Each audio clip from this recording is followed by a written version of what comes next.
Everyone, অদিতিক ডায়েরিজে সবাইকে স্বাগত। এটা ছিল 29th জানুয়ারি, মানে গতকাল আমার বার্থডের ব্লগ। তো ঠিক রাত 12টার সময় আমার সব থেকে প্রিয় মানুষ আমার সবার ফার্স্ট উইশ করলো। তারপরে আমার শাশুড়ি মা ফোন করে আমাকে উইশ করলো, আবার বললো দরজা খুলে দেখি আমার জন্য একটা কেক নিয়ে আমাকে সারপ্রাইজ দেবে বলে মা আর দাদু দুজনে হাজির। তারপরে আর কি ওই রাত্রিবেলায় কেক কাটিং করলাম। তারপরে মাকে এখানে আমি কেক খাইয়ে দিচ্ছিলাম, আর ওদিকে দাদু আবার আমাকে কেক খাইয়ে দিল। তারপরে এই তিনজনে বাড়িতে আসলে কেউ নেই, আমার বর আর শ্বশুরমশাই দুজনেই ডিউটি গেছে। তো ওই জন্য এটা ছিল হঠাৎ একটা সারপ্রাইজ প্ল্যান।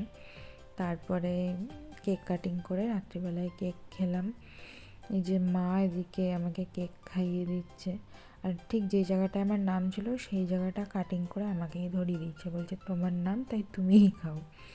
তারপরে আর কি তারপর তো ঘুমিয়ে পড়লাম। তারপরে এই যে আমি সকালবেলায় উঠেছি, একটু লেট হয়ে গেছে আজকে উঠতে, কালকে অনেক রাত করে ঘুমিয়েছিলাম। তো সব থেকে আগে আমি আমার রুমটাকে সুন্দর করে গুছিয়ে নিলাম। দেখবি রুমটা গোছানো থাকলে নিজের মাইন্ডটাও ভীষণ ফ্রেশ লাগে, মানে ভালো লাগে। তারপরে আমি ফ্রেশ হয়ে নিলাম, আর ফ্রেশ হয়ে চলে গেছিলাম রান্নাঘরে। ওই দাদু আমার কাছে একটু পালং শাক খাওয়ার আবদার করেছিল, তো সকাল সকাল আমি সেটাই রান্না করলাম, আর বাকি সমস্ত রান্না আমার শাশুড়ি মা করে রেখেছিল। তারপরে চলে গেছিলাম স্নান করতে, স্নান করে এসে চলে গেছিলাম বাগানে ফুল তুলতে। দেখো আমাদের বাগানের ফুলগুলো কি সুন্দর। তারপরে চলে গেছিলাম পুজো করতে। এদিকে আমি একটু চন্দন বেটে নিলাম, আর তার সাথে গঙ্গা জল মিলিয়ে আমি শিবকে স্নান করিয়ে নিলাম। তারপরে সুন্দর করে ফুল দিয়ে একে একে আমি শিবকে সুন্দর করে সাজিয়ে নিলাম, আর বাকি পুজোটাও কমপ্লিট করলাম। দেখো আমাদের ঠাকুর ঘরটা দেখতে কত সুন্দর লাগছে। আর যেহেতু আমার বর আজকে বাড়িতে থাকবে না, মানে আমাকে অ্যাডভান্স গিফট দিয়েই গেছিলো এই আইশ্যাডো প্যালেটটা।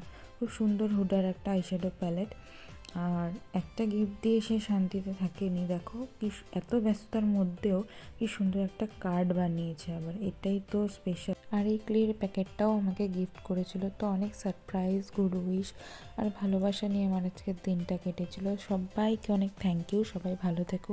ভিডিওটা ভালো লাগলে লাইক, কমেন্ট আর সাবস্ক্রাইব করে দিও। টাটা।